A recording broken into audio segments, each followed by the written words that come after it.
Hello, friends. Jim Freeman from Silverbridge Senior Transitions, here again with another senior success story.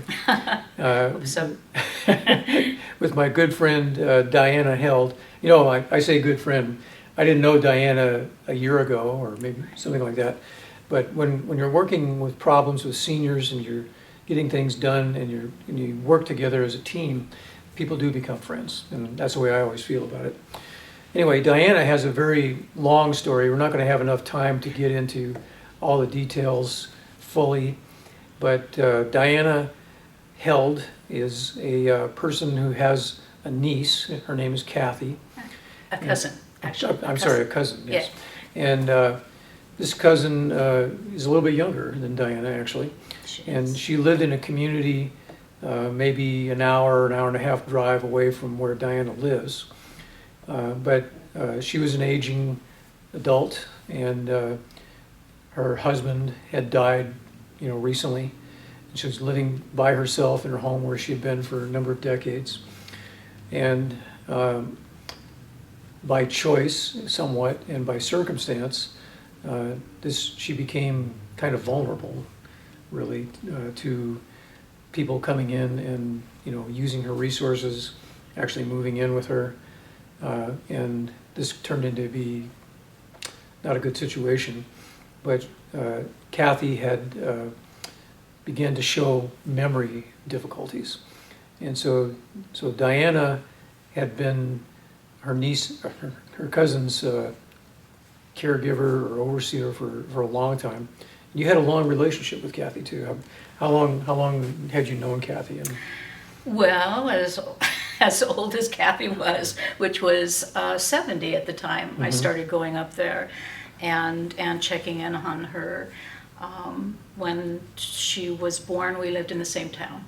And so I was thrilled to have a baby cousin, because I didn't have a sibling. And I think our relationship started and cemented right then and there, and kept going. There were times as adults we were both busy with our own work and our own lives. She lived in Seattle and worked for the University of Washington her entire adult life in a secretarial, UW medicine. As a secretarial, I'm not even sure what all she did. Yeah, I'm not even sure what all she did.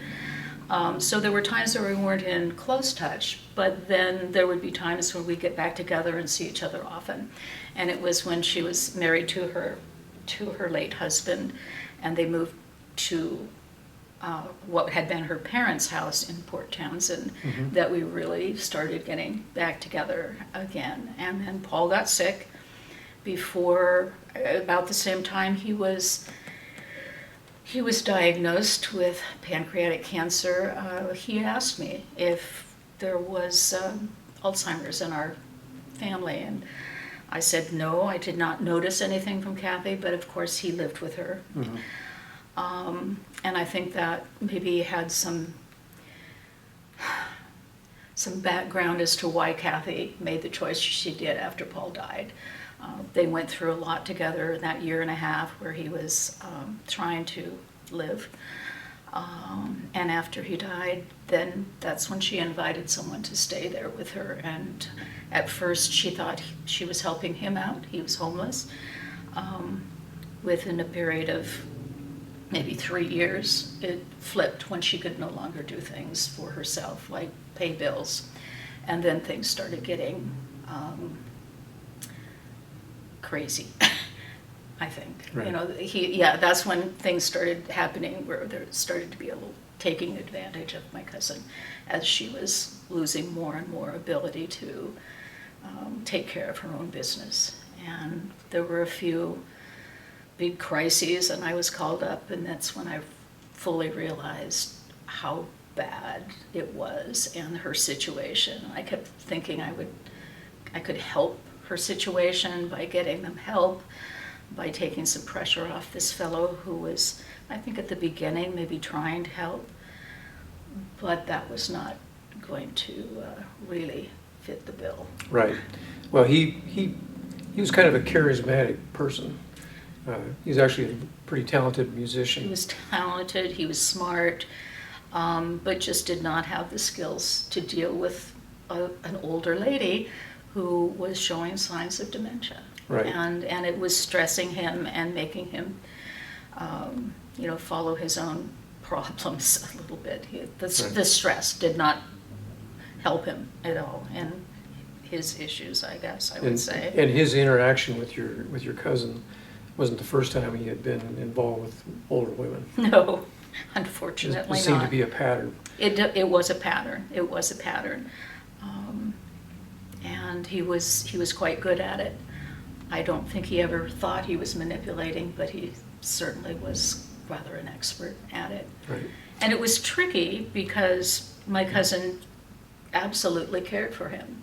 Mm-hmm. And I was concerned at many points that she could turn against me and get angry with me. And well, she sort of did. She did a few times, yeah. Yeah, she felt like she was living her life as an adult, which everybody's entitled to do. Exactly.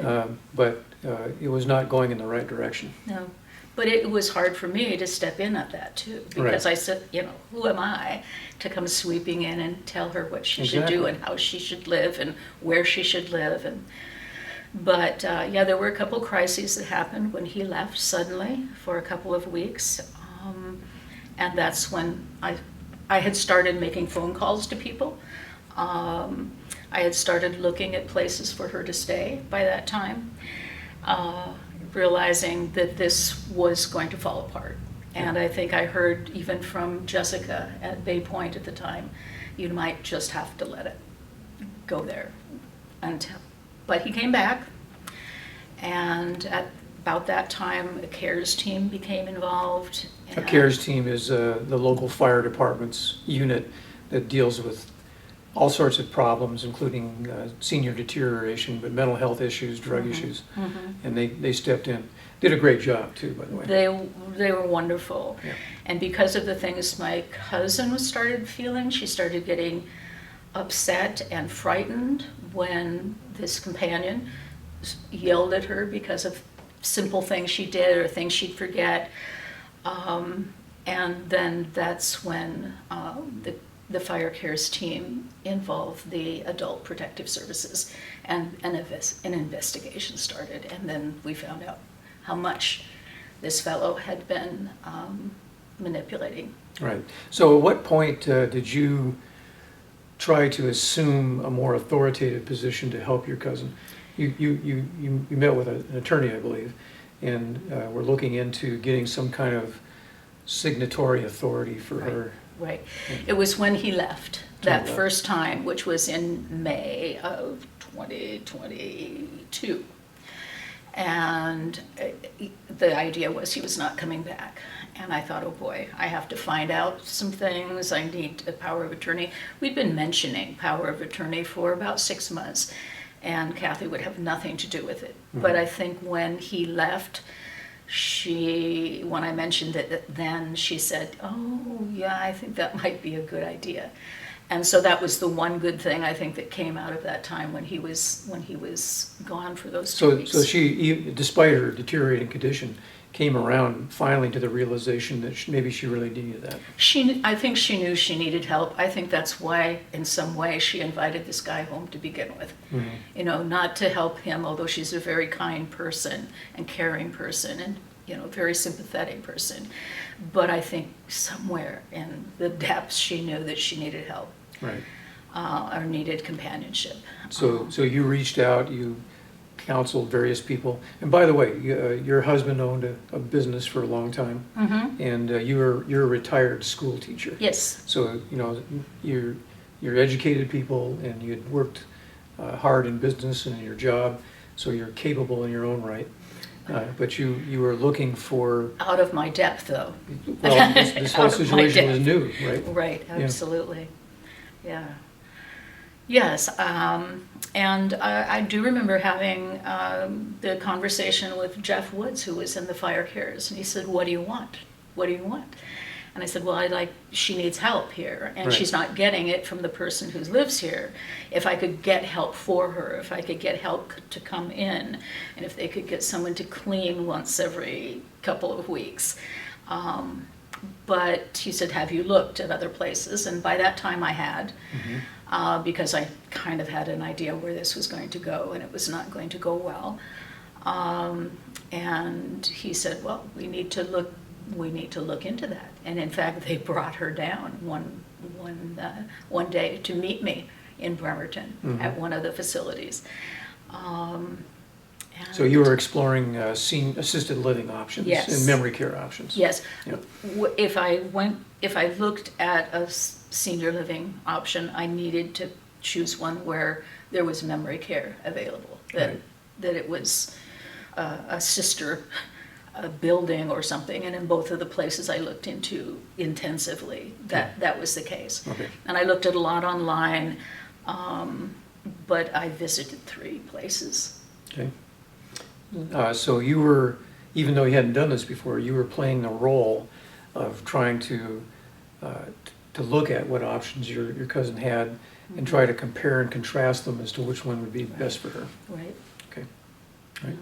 And so at a certain point, you, not exactly, but you did kind of a DIY power of attorney.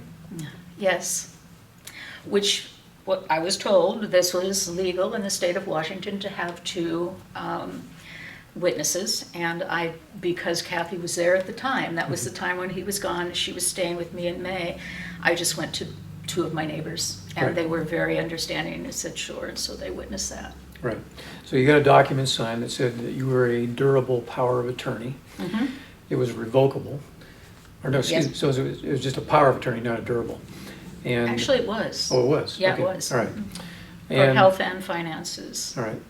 And so you said about then, and at what point did you make the decision that Kathy needed to move, and was she in agreement with you? Okay. The investigation was almost complete from the Kirsten, CARES team and the Adult Protective Protective Services. Services. The Adult Protective Service investigator, who was also wonderful and a wonderful investigator, had spent months making her case by interviewing neighbors and bankers and people. Myself visited Kathy, visited her home, walked around her house, and went back finally after they had all of the information, including, missing $35,000 of my cousin's money over the last 2 years. And she went out with her supervisor to do the interview with this fellow. And they knew all the answers prior to the interview, of course, like any good investigative team. And basically this guy lied through it all. Mm-hmm.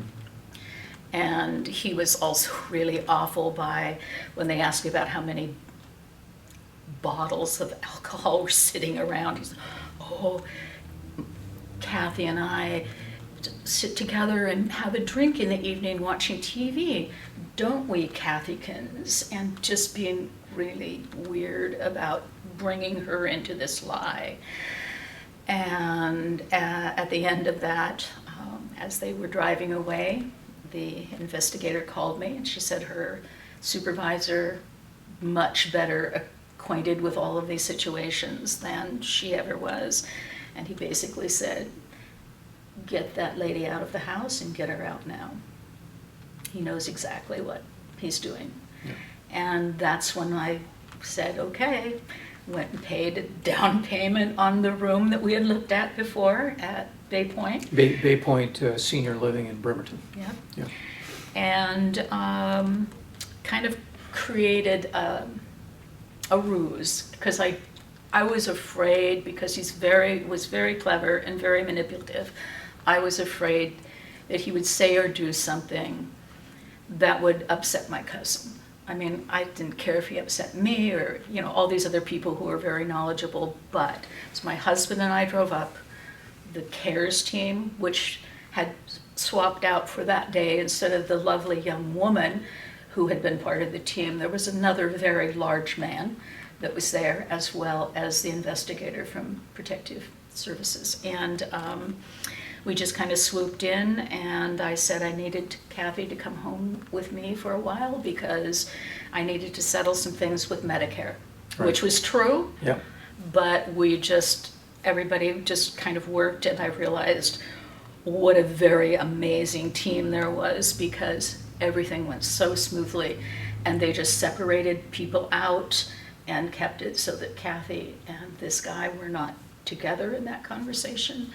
And I worried for days, lost so much sleep as to what dramatic thing would happen. But it went as smooth as possible, and that's when we moved her. And of course, he was supposed to leave within a certain amount of time, and you know how that went because you were up there. You saw the ugly and dirty and all that part of that story. We'll get into that. But, yeah. But first you met Deanna O'Neill. I had met her when Kathy was, no, I don't think, no, I met Deanna, this is so confusing because there's so many levels of all of this, but when Kathy came to me then, it was like mid-October when we went up there, swooped her out and brought her home. And it was then that I met Deanna.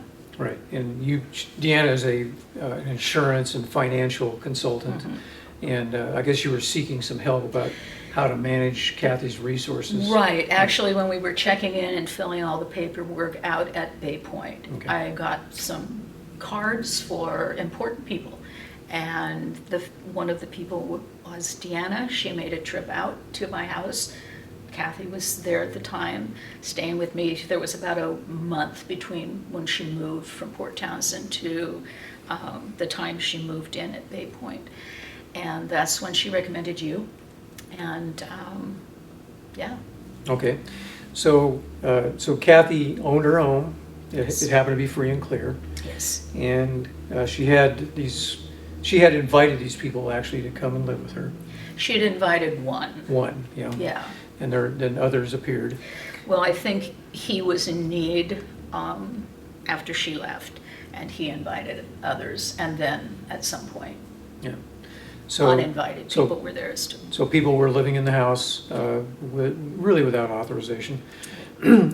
They were exhibiting behavioral problems, and it appeared, and I guess was confirmed by the investigation, that money was missing from your cousin's accounts. Oh, yes. Which, was spent on whatever it was spent on. So Deanna, you came in, she began to give you advice on various things, financial and so forth. Kathy had moved. She was now in the community, the assisted living community in Bremerton, Bay Point. And, but you got all these people still living in the house, and they're not being kind to the house. Oh, no. And they didn't, appear to be ready to leave anytime soon. So, then, I guess you and I, around this time, traveled together to Kathy's house. Yeah, a couple of times. Looked over the situation. You told me your story about the POA and some problems you were having with Social Security and Medicare. And the people were still there. I met them. You and I talked to them together. And we also met with the CARES team again. They came back in the picture. And over the course of, I'd say, a few months, you and I worked on a solution to try to get them out.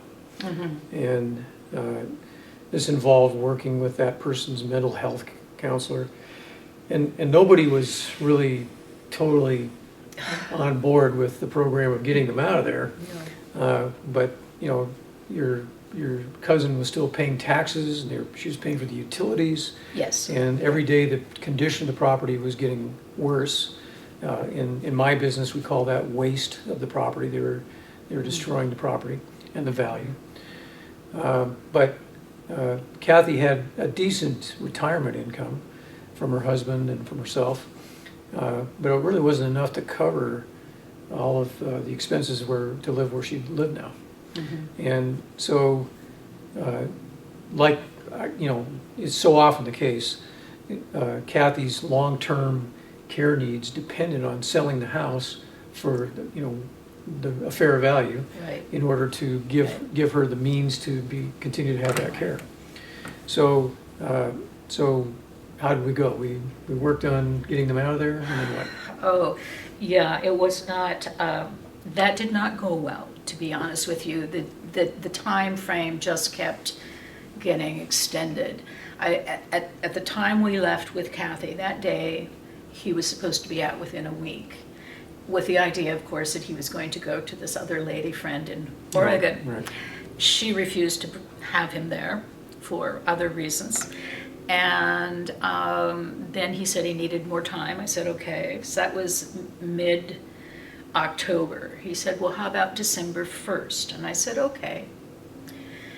And December 1st came and went. And I think we went up then about that time where I had a written statement asking him to be out by December 18th. And we went up after December 18th because he was still not out. Mm-hmm. You reminded him that he had had that morning, and I think you had to show it to him on your phone because you couldn't remember getting that paper. And then he said, well, I don't know if he set up I think he may have, at that time, I think we asked him to write it out. He would get out by January 2nd. And then things happened to him where his mental health really got into it. And once he went into hospital for a while, that's when the other people really took over in the house, and anything that was worth anything was stolen and sold for heaven knows what, or trashed. And he called me on New Year's Day. He'd come back to Port Townsend, broken into the house, because in the meantime I'd had someone go up and change all the locks, because I knew he wasn't there. The CARES team had called me and told me that. And broke into the house, I think looking at the mess, and there was nothing there.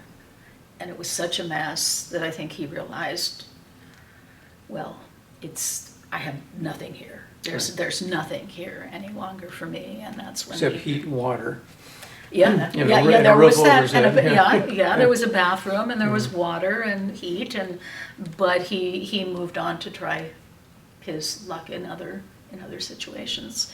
So yeah, it was in January when he finally got out. And during this period, you were trying to resolve some problems with government pensions and, for Kathy. Correct. And they didn't think well of your POA documents. There seemed to be an internal discussion about what they would accept, and one person kept saying, yes, but it's state law, and the other one said, yes, but my cousin's signature does not look like the signature we have on file, which was crazy, of course, because I said, of course not, of course it doesn't. Yeah. And yeah, that is when we really got serious and went to a lovely law office and put things in order. I happen to know Brianna Cross Bean, Yeah. Who is an expert in this field, and she's an attorney. Her office is in Gig Harbor, Washington. But we went there. She reviewed your documents and said, well, yeah, these are legal, but you're having problems. So let's fix that. Mm-hmm. And did she fix it? She did indeed. Yeah. She had a very direct letter, and then she did have us go through and do an affidavit, other affidavits where I went back, and in front of a notary, the same two people who had signed the original power of attorney as witnesses signed that, yes, they had been there, everything was in order, this was the person who signed, and then that was witnessed by a notary. And then I did the same thing. Right. So we just had a lot of papers indicating that the original document was valid. So I took that document once it was produced, and I ran it by a title company that we were working with. Yeah. And the title company said, yes, we blessed this document. And And from there, we didn't really have any problems. No, You know. including the state retirement system still was kind of bulking. I had asked for a change of address because Kathy no longer lived there and was not getting her mail. And I said, but could you at least change her address? Because if you send out important information, it's going to go into a garbage can somewhere. And then I was able to send the letter from the attorney and all the extra affidavits along with, what did I do? I sent the original power of attorney, all the extra affidavits, the letter from the attorney, and then another letter directly with a change of address form that came off of their own website. And I took Kathy to a bank where a notary watched her sign her signature and Right. gave the stamp. So with all of that, then they finally said, oh, okay. All right, so we got the problem solved. Yeah, we did. And the uninvited and maybe invited guests were gone, Right. and the house was a wreck. It was. Yeah. It was a mess. And you and your husband and Our your daughter. daughter and some neighbors kind of pitched in together. Right. I had given you references to some people who might do that for pay, but you had the time and you wanted to try to save a little money for your cousin. And I felt like I also, because everything was such a mess, there were literally piles of garbage. And underneath a pile of garbage would be some important piece of paper or document or something that somebody overlooked that I thought Kathy would like to have. Right. So I really felt like I had to go through it myself. And yes, we spent days, Lots of hours. lots of hours. And driving time. And driving time, Right. and 4 dumpster loads that just went to pure garbage, plus having people come and haul off things, and us bringing back multiple loads of things that could be saved, either for my cousin or to send off to Goodwill. All right. So we got rid of the stuff, you Okay. and Rocky. And actually, the neighbors were great too. And They were. I want to give them credit. I don't know their names, but you know, if they happen to view this, thank you very much for your help. Tom and Dave. Tom and Dave, okay. Tom and Dave. So that got done, cleaning got done, you found somebody to Yes. help clean. Right. But even after it was cleaned out and cleaned up, there was still a number of issues. And we knew that just by Yeah. looking at it, but we took the next step of doing what? You had a variety of inspectors come in and really find so much that should be dealt with and repaired and fixed, or things that were never probably done correctly either. Right.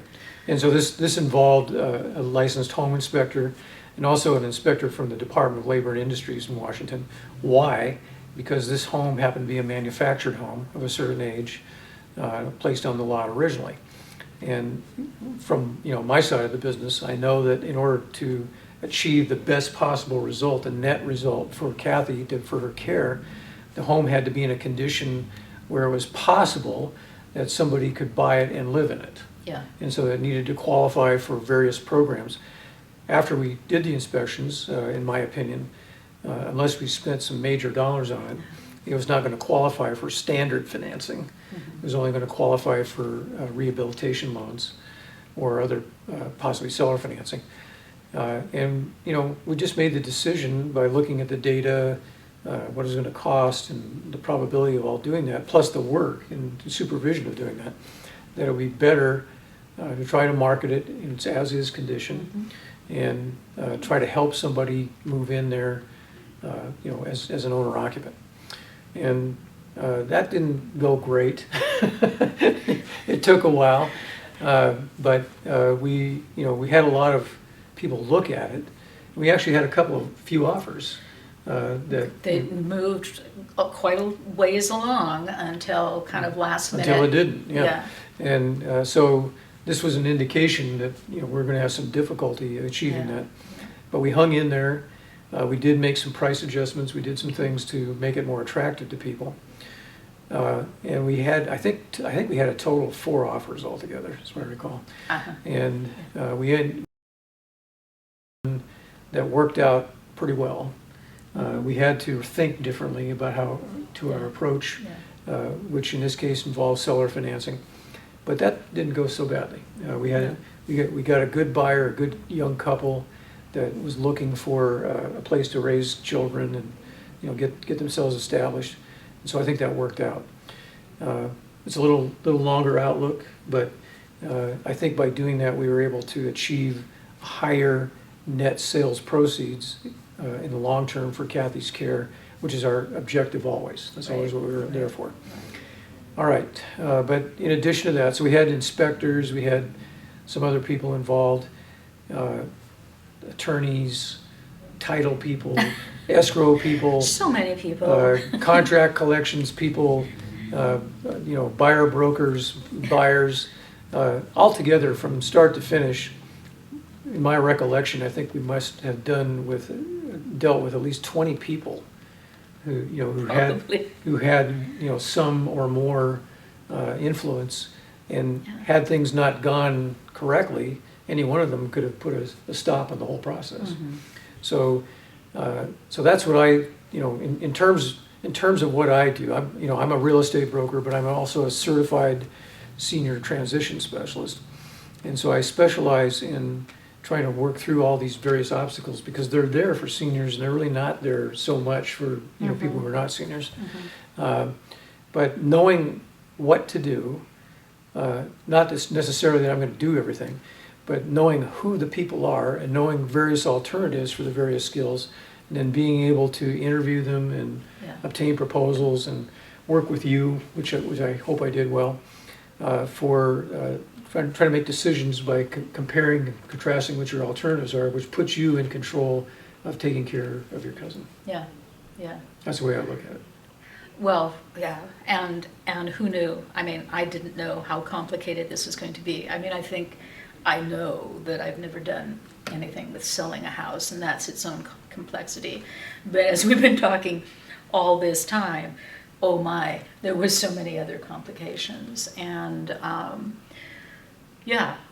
there were so many people that were helpful. But it's amazing to me looking back at it now. And it was probably just as well that I never knew where this was headed when we started, but getting help from so many people was just godsend. I want to tell you one thing. The last time I saw Kathy, I went into such a bit of detail about the fact that her house had been sold. And I wasn't sure at the beginning how she was going to take the idea, because in the back of her mind it was like, I love that little house, I want to go back there, that's where my good memories are. But at some point, I think I told you that I was talking about we'd put it on for sale, and she said, oh, good, should have sold it a long time ago. Should have been done a long time ago. Why didn't you get that done? But when I told her it had sold, and I told her a little bit about what I knew about the young couple who had bought it. Mm-hmm. She was really, really happy, and she cried. Wow. So there you go. She's like, oh, all right. I'm glad that particular group of people got it too. But yeah, she was happy. Oh, great. They bought the little house? Oh, that's really nice. So, that's good to know. Yeah, well, so it's a team effort. Our team on this involved Deanna O'Neill, the staff of Jessica Hull at Bay Point Assisted Living and Memory Care. It involved the CARES team in Jefferson County, the fire department CARES team, and what was the name of the gentleman that worked with us a lot? Jeff Woods. Jeff Woods. Yeah. So he did a great job. Along the way, there were Brianna Cross-Bean was a lawyer involved helping you straighten out the POA problems. The inspectors, the people who gave us estimates for repairs, title company, which in this case was Tycor Title Company, and Anna Holter was our escrow officer, and numerous others that I don't have time to mention, but a lot of people involved, a lot of coordination work.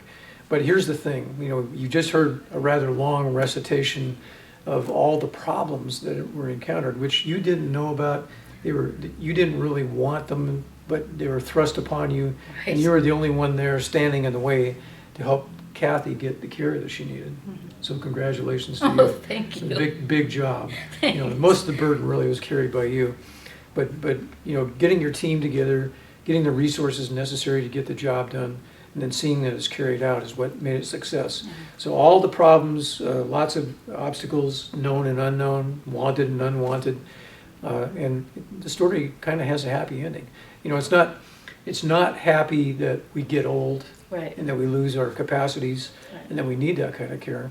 But when we need it and we get it, as you said, Kathy's happier. Mm-hmm. Oh, yeah, she is. She's happy there. And I remember when things were a mess and we weren't sure what we were going to have to do for the final step to get this guy out of her house. I remember the CARES team and you and I were both up there and saying, well, at this point, the good news is my cousin's out of this and in a safe place, and she's getting care. Yeah. There were so many things still left to deal with, but there was that Right. at that point, which was maybe enough All right. at that. So at this stage, Diana, what last words do you have? I mean, what would you recommend to people who are facing these kind of problems and maybe don't have the experience that you now have? Well, I think I started on the phone, just calling people and talking to people and looking at, I just kept asking questions, lots of questions, kept talking and talking. And I made connections with people both at Bay Point and at Park Vista here in Port Orchard, and they both gave, and I met with them a few times, took some tours, answered a lot of my questions, and gave me access to other people. So it was a long road, but eventually I found a group of people who were of great help, and that was everything. I mean, it really was a massive team effort, and with so many wonderful people. And I did my part, but I sure didn't know where I was headed at the beginning at all.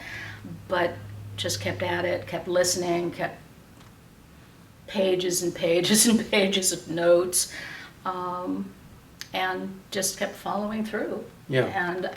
And there were wonderful people who led me through it. So. But you were the driving force. And I want to make sure that people who are watching this know what a tremendous job you've done. So thank you very much for all that. Well, let's talk about Jim too, who put me in touch with so many of the people in terms of all the legal things and the inspectors, and kept telling me things like, I'm not a lawyer, but I know a lawyer. I'm not a lawyer, but I know a lawyer. But still had a lot of, filled me in on so many things I knew absolutely nothing about. And I had no idea that there were people who worked in real estate who also had that focus on older folks and the many problems that maybe complicate a sale of a house, which is complicated in itself, but all of the things that would lead up to that with somebody like my cousin. Yeah. No idea. So that's a special niche position that is greatly appreciated by this one anyway. Right. Well, my pleasure to work with you, and thank you for choosing me to help you. One kind of a footnote. It wasn't necessary in this case because Diana's cousin Kathy had some resources. She had some income and she had some savings, so she was able to use that. Diana was able to use that effectively to get the job done.